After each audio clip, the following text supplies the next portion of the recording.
Bonjour, dans cette vidéo nous allons corriger l'exercice numéro 4 du DS. Donc je vous mets l'énoncé là sous les yeux. Nous avons des points qui sont définis comme suit.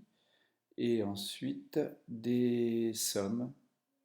Ensuite un cas particulier, le cas n égale 3. Les sommes trigonométriques dans le cadre général. Une application à la géométrie, un télescopage et en dernière page l'utilisation des nombres complexes pour obtenir un peu les mêmes résultats. Donc, dans cette première question, voici donc les données. J'ai qu'à représenter ici le cas où n égale 3. Donc, dans le cas où n égale 3, nous avons 3 points et la situation est telle que dessinée sur ce dessin. Nous avons donc en première question l'étude du cas où n est égal à 3. Et là, j'ai eu beaucoup d'erreurs déjà, puisque pour ceux qui ont essayé, quand ils ont écrit S3, ils n'ont pas remplacé n par 3, puisque ici, notamment, quand ils ont écrit sinus 2, et lorsqu'ils l'ont fait pour cette expression, ils n'ont pas remplacé n par 3, puisqu'ils ont remplacé ici n par 2, ils m'ont mis 2 au lieu de 3. Donc ça, c'est incorrect. N est remplacé par 3, donc on a sinus de 2 kpi sur 3. Ensuite, on remplace pour 0, on se retrouve avec sinus 0. Pour k égale 1, on se retrouve avec sinus de 2 pi sur 3. Et pour k égale 2, sinus de 4 pi sur 3. Et sinus 0, c'est 0. Sinus de 2pi sur 3, on obtient racine de 3 sur 2. Et sinus de 4pi sur 3, on se retrouve avec moins racine de 3 sur 2. Voilà. Donc la somme des 3 fait 0. Pour T3, on obtient la même chose, mais avec des cosinus. Et donc cosinus 0, c'est 1. Cosinus de 2pi sur 3, c'est moins 1,5. Et cosinus de 4pi sur 3, moins 1,5. Et on obtient encore une somme égale à 0. Donc,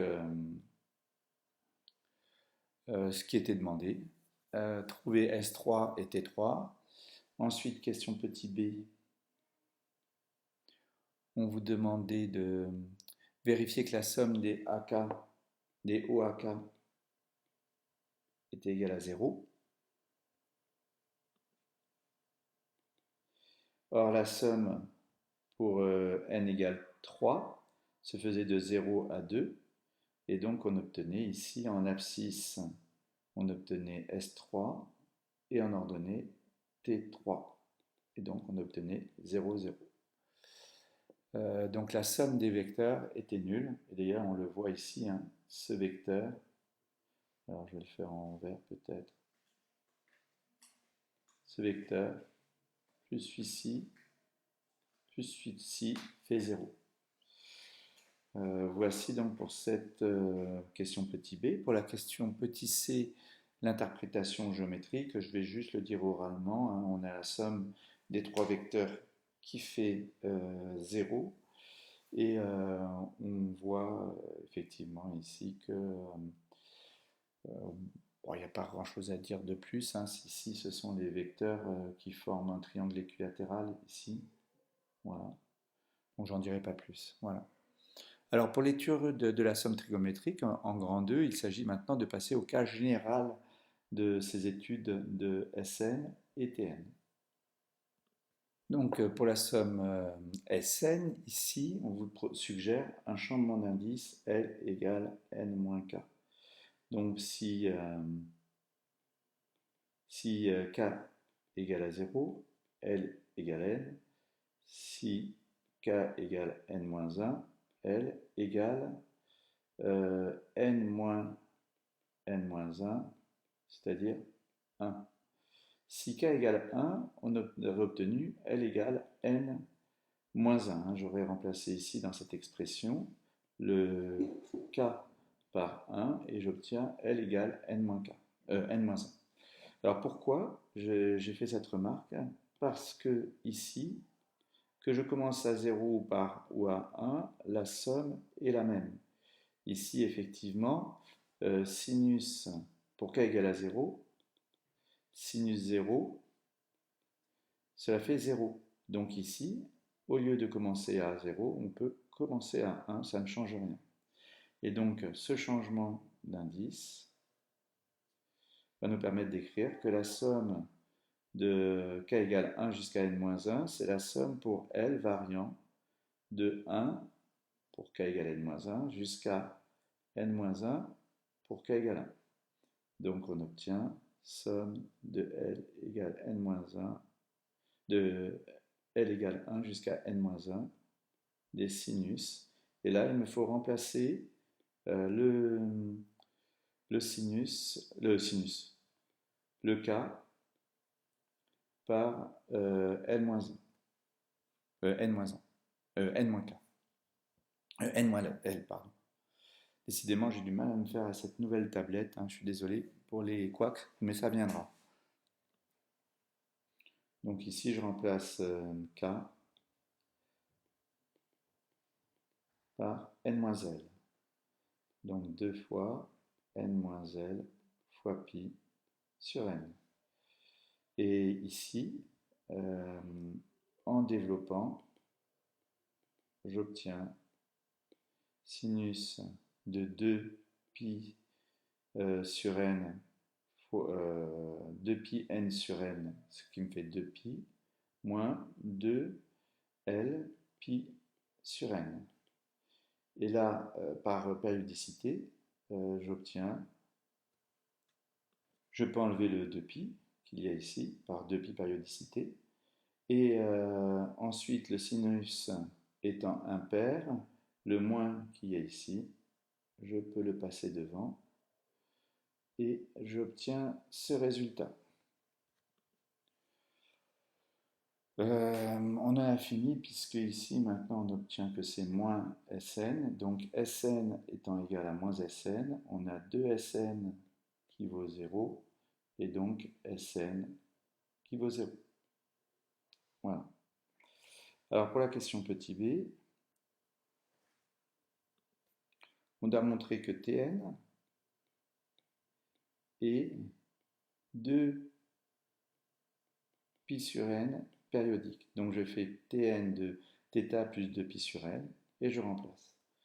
J'obtiens que somme, je remplace ici dans l'expression qui est là.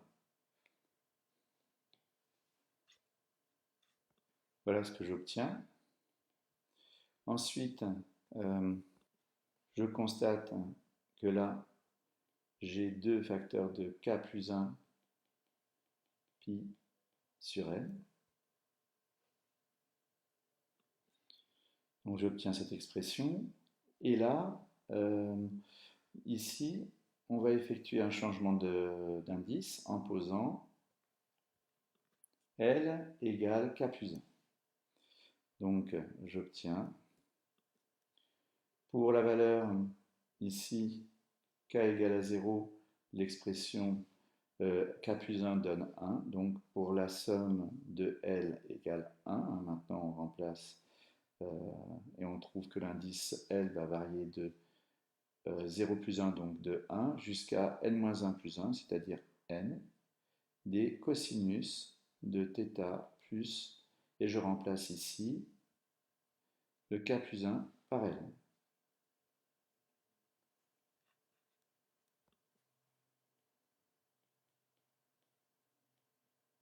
Voilà.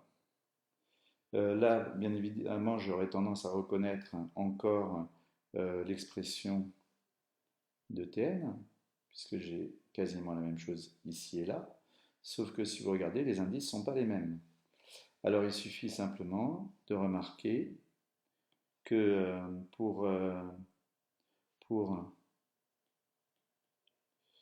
L égale N, on obtient cosinus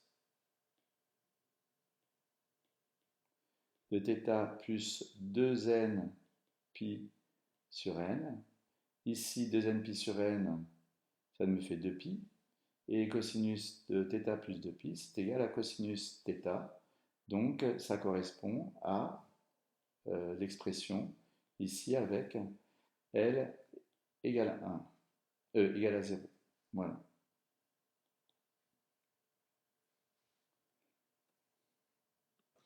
Donc, on obtient Tn de θ plus 2pi sur n égale, donc ceci égale ceci. Donc, T est 2pi sur n périodique.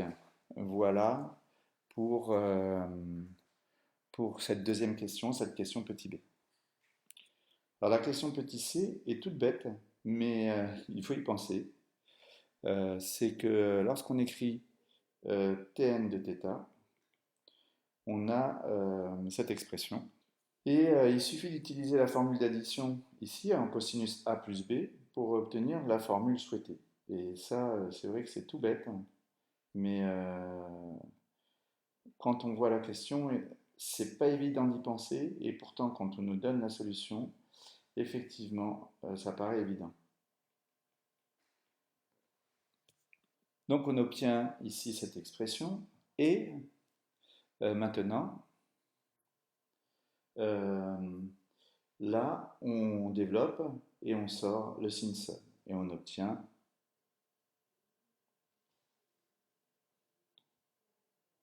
égale cosinus θ, somme 2.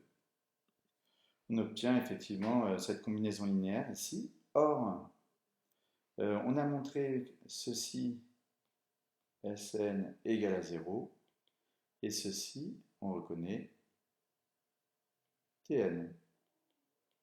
D'où ce que l'on souhaitait obtenir, que ceci égale ceci. Maintenant, quand on va regrouper questions B et C, on va obtenir effectivement une information sur Tn de θ. Alors maintenant, en regroupant les questions B et C que j'ai ici sous les yeux, donc j'ai écrit les résultats, je vais pouvoir obtenir ce résultat-là. Ce premier résultat du fait que Tn soit 2pi sur n périodique, 2pi sur n périodique, grâce à la question petit b.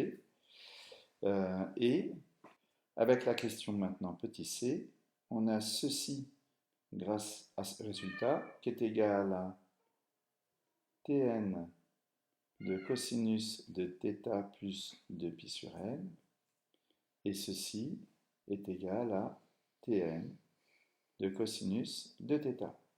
Ce qui implique tout simplement que ceci, en simplifiant par Tn de chaque côté, si Tn différent de 0, on peut simplifier par Tn de chaque côté. Donc si Tn différent de 0, on obtient ce résultat. Donc ici, le cosinus de θ plus 2pi sur n égale ceci, ceci quel que soit θ appartenant à n. Voilà. Donc je choisis θ égale à 0 et j'obtiens cosinus de 2pi sur n égale cosinus de 0, c'est-à-dire 1. Or n supérieur ou égal à 2, donc ceci différent de 1. Donc j'obtiens égal à 1 et différent de 1, puisque 2pi sur n, à ce moment-là, c'est strictement compris entre 0 et 2pi. Donc le cosinus est différent de 1.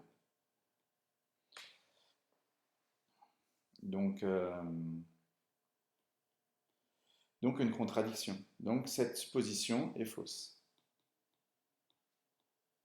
Voilà. Ce que j'obtiens, c'est très joli ici comme question petit d, pardon. Ce résultat est très joli. Parce que utiliser la périodicité pour montrer que Tn est nul, c'est vraiment très original. Alors on va passer maintenant à la question petit e.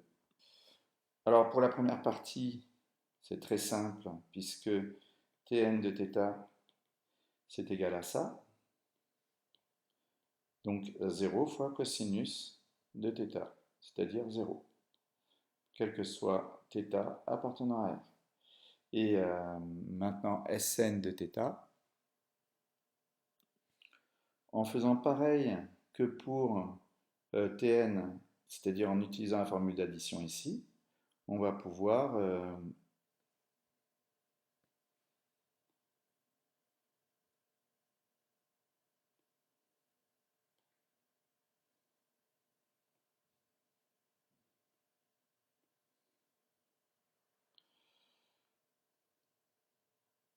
obtenir que Sn de θ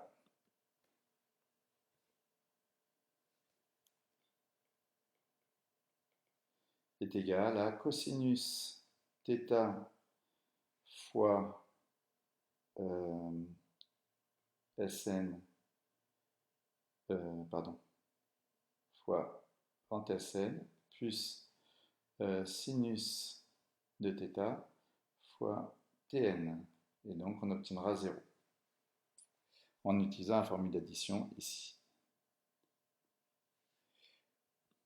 Le résultat de la question petit f,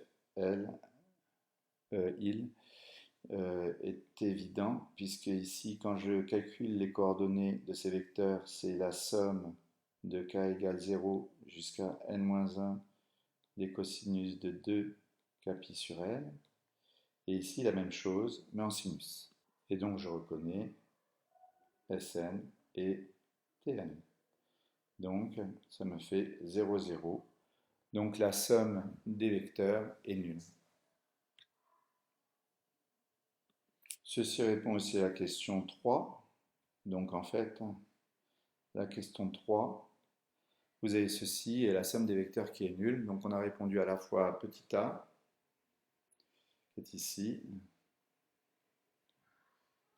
et puis petit b, puisqu'on a interprété, je l'ai fait oralement, et petit b, puisque ça c'est le vecteur nul, et petit c, parce que l'interprétation, je l'ai faite oralement. Voilà. Voilà pour cette question 3. Donc il n'y avait rien dans cette question 3 en réalité. J'aurais dû l'enlever, peut-être je le changerai. Ensuite, pour le télescopage de la question 4, donc ici on reconnaît une expression qu'on va noter être UK ici, et donc ici UK plus 1. Donc quand on fait la somme, le télescopage, on a pour k égale à 0, U1 moins U0, pour k égale à 1, U2 moins U1, etc. Et pour k égale n-1, puisqu'ici nous allons que jusqu'à n-1, on obtient n-1 plus 1, ah, j'ai oublié de mettre le plus 1 ici, vous avez dû remarquer, on obtient n-1 plus 1, donc un, moins u n-1 pour k égale n-1. Donc ici, ça s'élimine 2 à 2. Et on obtient au final un moins u0. Voilà pour le premier résultat. Alors je remplace ici k dans cette expression k par n, et j'obtiens sinus de θ plus 2π, puisque ça me fera 2π sur 2nπ sur n, et moins pour 0 sinus θ. Par périodicité, les deux valeurs sont égales, hein, celle-ci est égale à celle-ci, et on obtient 0. Idem pour Vn. Même télescopage, mais au lieu d'avoir des cosinus, on a des sinus, et on obtient de nouveau 0. Donc même résultat. Alors l'interprétation graphique ici, on remarque que lorsque je fais la somme dans la question petit c de k égale 0 jusqu'à n-1 des ak plus 1, j'obtiens ici la somme pour k égale 0 jusqu'à n-1 des xk plus 1 moins xk, yk plus 1 moins yk, avec xk, c'est xk plus 1 xk, cosinus de 2k pi sur n. C'est écrit ici. Voilà. Donc, j'obtiens en abscisse un de θ et en ordonnée Vn de θ. Les deux sont nuls, donc j'obtiens 0. Ce qui est tout à fait logique parce que je fais A0, A1, plus A1, A2, plus A2, A3, mais A3, ce sera rien d'autre que A0. Il faudrait le marquer en posant AN égale A0. Donc c'est tout à fait logique. Alors pour l'exercice, la question 5, cette fois-ci, on va faire tout mais avec les nombres complexes.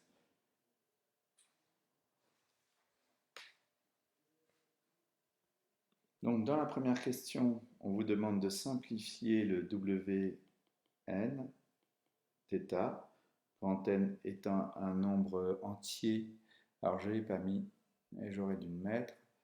Supérieur ou égal à 2, on va le prendre, ça suffit de toute façon. Comme on va l'appliquer après aux séries précédentes, et qu'on a le petit n supérieur ou égal à n.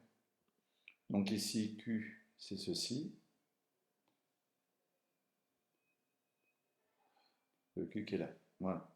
Donc, on obtient 1 moins Q puissance n-1 plus 1, puisqu'ici, au lieu d'avoir n p, on a n-1.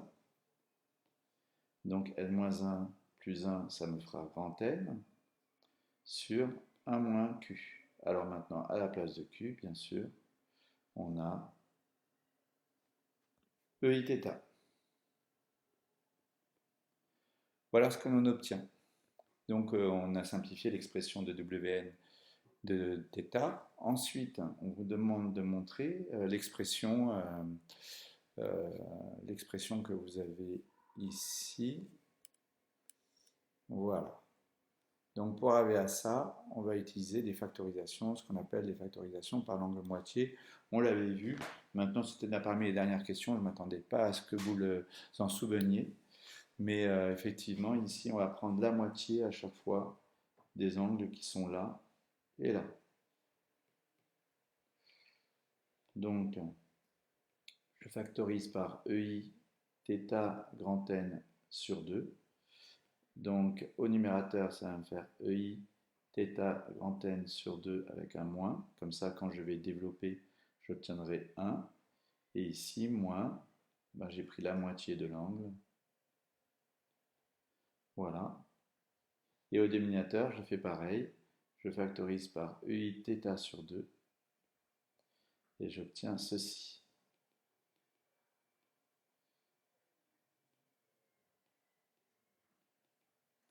Voilà. Alors maintenant, je peux me diviser en haut et en bas par 2i. Et je reconnais les formules de l'air. Et donc j'obtiens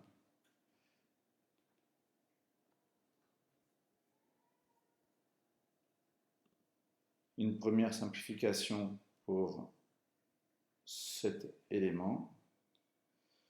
Hein, je fais la différence des puissances. Et ici, au numérateur, je reconnais sinus de θ n sur 2. Enfin, c'est moins sinus, mais c'est pareil, hein, je vais avoir un moins en haut et un moins en bas, parce qu'en bas, je reconnais moins sinus de θ sur 2. Donc, je peux simplifier les moins en haut et en bas. Et voilà ce que j'obtiens. Je reconnais maintenant ici la forme trigo de... Pardon, je voulais dire la forme exponentielle de l'expression dont je vais donner la forme trigonométrique. Voilà. Et ensuite, je recopie ceci. J'ai donc répondu à la question 5 petit b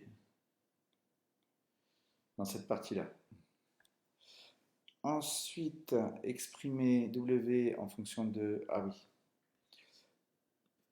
Donc, en petit c, si je fais W de n de 2pi sur n, ici, je reconnais somme de k égale 0 jusqu'à petit n moins 1, puisque j'ai remplacé ici le grand N par petit n. Donc ici, je vais avoir petit n moins 1 au lieu de grand N moins 1. Et ensuite, somme des E de 2ik pi sur n.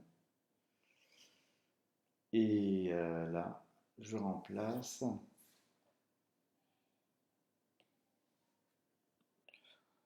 en écrivant la forme trigonométrique. Donc cosinus de 2k pi sur n plus i et les sinus. La même expression avec les sinus. Et donc ici, je reconnais Tn et ici Sn. Voilà. Donc, la valeur très simple, 0, puisque les deux sont nuls.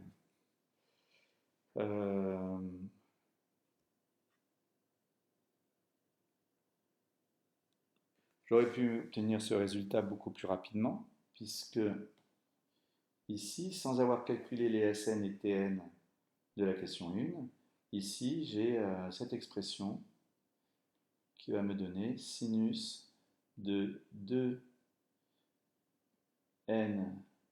pi de 2pi sur n, pardon, fois n, et donc ça me fera sinus de 2pi. Donc au numérateur, ça me fera 0, et au dénominateur, c'est différent de 0. Donc j'aurais obtenu le résultat beaucoup plus rapidement qu'est là, que c'est égal à 0 beaucoup plus rapidement en utilisant cette formule, ici, mais oui, j'ai préféré revenir aux questions précédentes pour imbriquer les questions entre elles. Alors ensuite, pour Sn et Tn, retrouver les résultats de la question 2. Ici, on remarquera simplement, je reprends le corrigé, ce que nous avons ici, là, sous les yeux. Ça nous suffira. Ici, le Sn, on a ceci. Là, on écrit cette expression, on le remplace par exponentielle de ei θ plus 2k pi sur n. On sort le ei θ de k pi sur n et on obtient fois wn, donc effectivement ce qui était cherché. Voilà. Donc je n'irai pas plus loin pour le corriger de cette dernière question.